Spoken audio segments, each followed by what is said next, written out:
नमस्कार दोस्तों। 5 मई दिन शुक्रवार को वैशाख पूर्णिमा का व्रत रखा जाएगा। इस दिन भगवान विष्णु जी का विशेष पूजन करने का विधान है।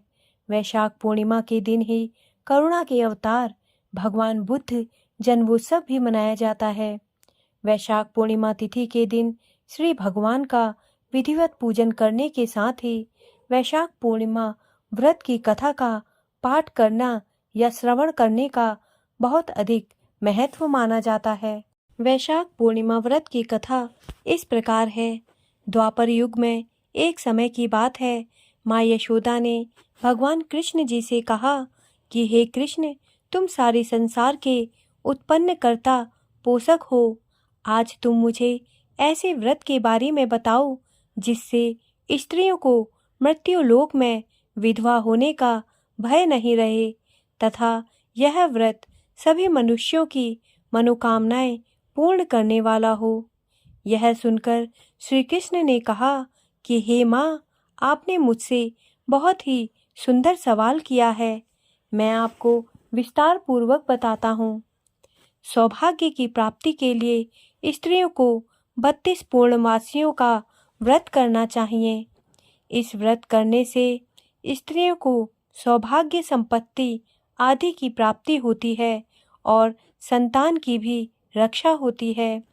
यह व्रत अचल सौभाग्य को देने वाला एवं भगवान शिव के प्रति मनुष्य मात्र की भक्ति को बढ़ाने वाला व्रत है। तब यशोदा जी कहती है कि हे कृष्ण, सर्वप्रथम इन व्रत को मृत्यु लोक में किसने किया था?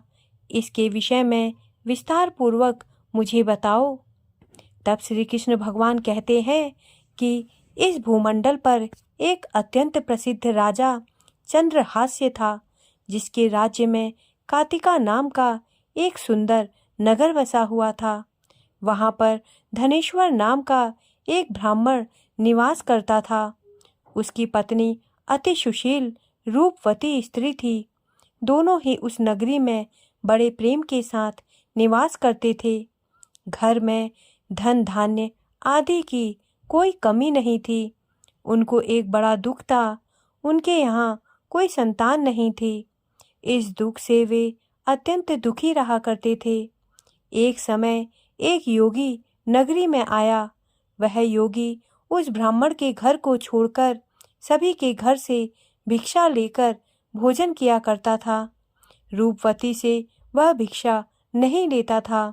उस योगी ने रूपवती से भिक्षा नहीं ली और अन्य दूसरे घर से भिक्षा लेकर अन्न को गंगा के किनारे जाकर बड़े प्रेम से खा रहा था। तभी धनेश्वर ने योगी को ऐसा करते हुए देख लिया। अपनी भिक्षा के अनादर से दुखी होकर धनेश्वर योगी से कहा कि हे महात्मना, आप सभी घरों से भिक्षा लेते हैं, लेकिन मेरे घर से भिक्षा कभी नहीं लेते हो। इसका क्या कारण है? तब योगी ने कहा कि मैं निसंतान के घर की भीख पतितों के अन्न के समान हो जाती है और जो पतितों का अन्न खाता है वह भी पतित यानी पापी हो जाता है। चूंकि तुम निसंतान हो, तुम्हारे यहाँ कोई संतान नहीं है, अतः पतित हो जाने के भय से मैं तुम्हारे घर की भिक्षा नहीं लेता हूँ। धनेश्वर यह बात सुनकर अपने मन में बड़ा दुखी हुआ और हाथ जोड़कर योगी के पैरों पर गिर पड़ा तथा आतुर भाव से कहने लगा कि हे महाराज, ऐसा है तो आप मुझे कोई पुत्र प्राप्ति का उपाय बताइए। आप सब कुछ जानने वाले हैं, आप मुझ पर अवश्य कृपा करें। धन की मेरे यहाँ कोई कमी नहीं है, लेकिन पुत्र यानी संतान न होने के कारण बहुत दुखी हो गया हूँ। मेरे इस दुख का हरण कीजिए, आप तो सामर्थ्यवान है। तब योगी जी यह सुनकर कहने लगे कि हे ब्राह्मण, तुम चंडी देवी की आराधना करो। तब ब्राह्मण ने घर आकर अपनी पत्नी को पूरा वृत्तांत बताया और स्वयं वन में चला गया। वहां पर उसने चंडी की उपासना की और उपवास भी किया। चंडी ने 16वें दिन उसको सपने में दर्शन दिए और कहा कि हे धनेश्वर, जा, तेरे यहाँ पुत्र होगा, लेकिन उसकी 16 वर्ष की आयु में मृत्यु हो जाएगी। यदि तुम दोनों स्त्री पुरुष 32 पूर्णमासियों का व्रत श्रद्धापूर्वक और विधि पूर्वक करोगे तो वह दीर्घ आयु हो जाएगा। जितने तुम्हारी सामर्थ्य हो उतने आटे के दीप बनाकर शिवजी का पूजन करना, लेकिन पूर्णमासी को 32 दीपक हो जाने चाहिए। और प्रातःकाल इस स्थान के समीप तुम्हें एक आम का वृक्ष दिखाई देगा। तुम उस पर चढ़कर फल तोड़कर शीघ्र अपने घर चले जाना और अपनी पत्नी को सारा वृत्तांत बताना, और ऋतु स्नान करने के बाद वह स्वच्छ होकर के और शंकर जी का ध्यान करके फल को खा लेगी। तब भगवान शंकर की कृपा से गर्भ ठहर जाएगा। जब ब्राह्मण प्रातःकाल उठा तो उसने उस स्थान के पास एक आम का वृक्ष देखा जिस पर बहुत सुंदर आम का फल लगा हुआ था। उस ब्राह्मण ने आम के पेड़ पर चढ़कर फल को तोड़ने का प्रयत्न किया और असफल रहा। तब वह भगवान गणेश की वंदना करने लगा। इस प्रकार भगवान गणेश जी की कृपा से धनेश्वर ने आम का फल तोड़ लिया और अपनी स्त्री को लाकर दे दिया। धनेश्वर की स्त्री ने कहे अनुसार फल को खा लिया और वह गर्भवती हो गई। देवी जी की असीम कृपा से एक पुत्र की प्राप्ति हुई थी। उन्होंने उसका नाम देवीदास रखा। भवानी कृपा से वह बालक पढ़ने में बहुत ही होशियार था। दुर्गा जी के आज्ञानुसार उसकी माता ने 32 पूर्णमासी के व्रत रखना शुरू कर दिया था, जिससे बालक दीर्घायु वाला हो जाए। 16वां साल लगते ही देवीदास के पिता को बहुत ही चिंता हो गई थी, कहीं उनके पुत्र की मृत्यु इस साल ना हो जाए। इसलिए उन्होंने अपने मन में विचार किया कि यह दुर्घटना उनके सामने हो गई तो वे कैसे सहन कर पाएंगे। तो उन्होंने देवीदास के मामा को बुलवाकर उन्होंने कहा कि देवीदास 1 वर्ष के लिए काशी में जाकर विद्या का अध्ययन करे और उसको वहाँ अकेला भी नहीं छोड़ना है, इसलिए साथ में तुम चले जाओ और 1 वर्ष के बाद इसको वापस लौटा के ले आना। तब सारा प्रबंध करके उनके माता पिता ने देवीदास को एक घोड़े पर बैठाकर उसके मामा को उसके साथ ही भेज दिया। किंतु ये बात उसके मामा या और किसी को पता नहीं थी। धनेश्वर ने अपनी पत्नी के साथ माता भगवती के सामने मंगल कामना एवं दीर्घ आयु के लिए भगवती की आराधना पूर्णमासियों का व्रत करना आरंभ कर दिया। इस प्रकार उन्होंने 32 पूर्णमासियों का व्रत पूरा किया। एक दिन मामा और भांजा रात्रि बिताने के लिए एक गांव में ठहरे थे। वहां पर एक ब्राह्मण की सुंदर लड़की का विवाह होने वाला था। जहां बारात रुके हुई थी वहां पर ही देवीदास और उनके मामा ठहरे हुए थे। इसके बाद लड़की ने देवीदास को देखा और मन ही मन अपना पति मान लिया और उससे ही विवाह करने के लिए कहती है। लेकिन देवीदास ने उसको अपने आयु के बारे में बताया। लेकिन इस लड़की ने कहा कि जो आयु आपकी होगी वही मेरी होगी। हे स्वामी, आप उठिए और भोजन कर लीजिए। इसके बाद देवीदास और उसकी पत्नी दोनों ने भोजन किया। सुबह देवीदास ने अपनी पत्नी को 3 नगों से जुड़ी एक अंगूठी और रुमाल दिया।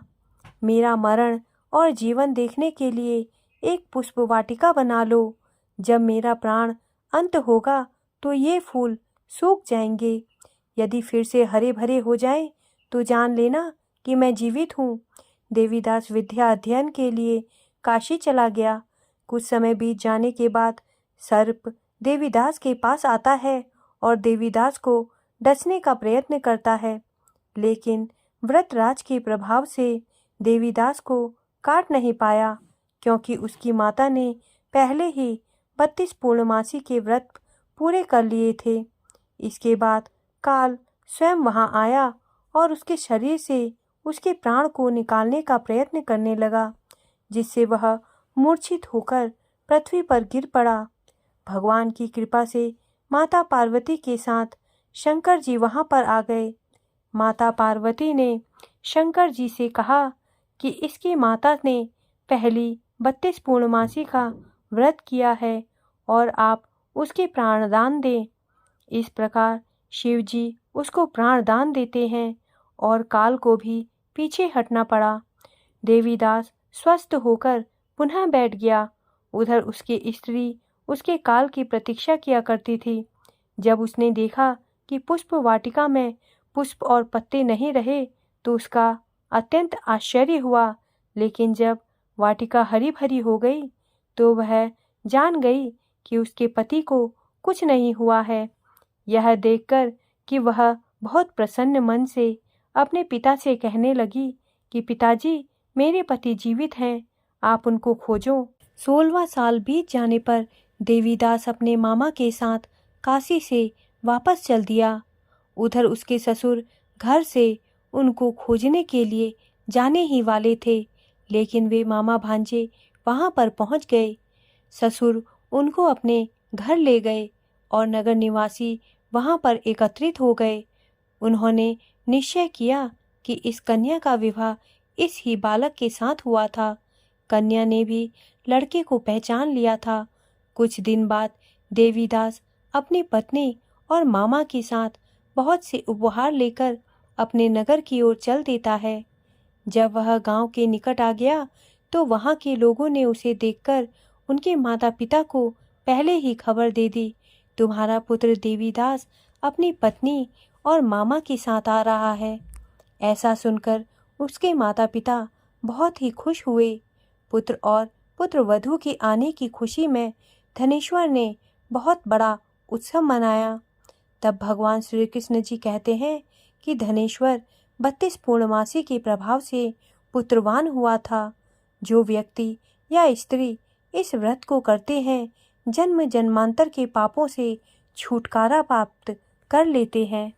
दोस्तों, मेरे द्वारा दी गई जानकारी यदि आपको अच्छी लगी हो तो कृपया मेरे चैनल को सब्सक्राइब करें तथा मेरे वीडियोस को लाइक करें। धन्यवाद।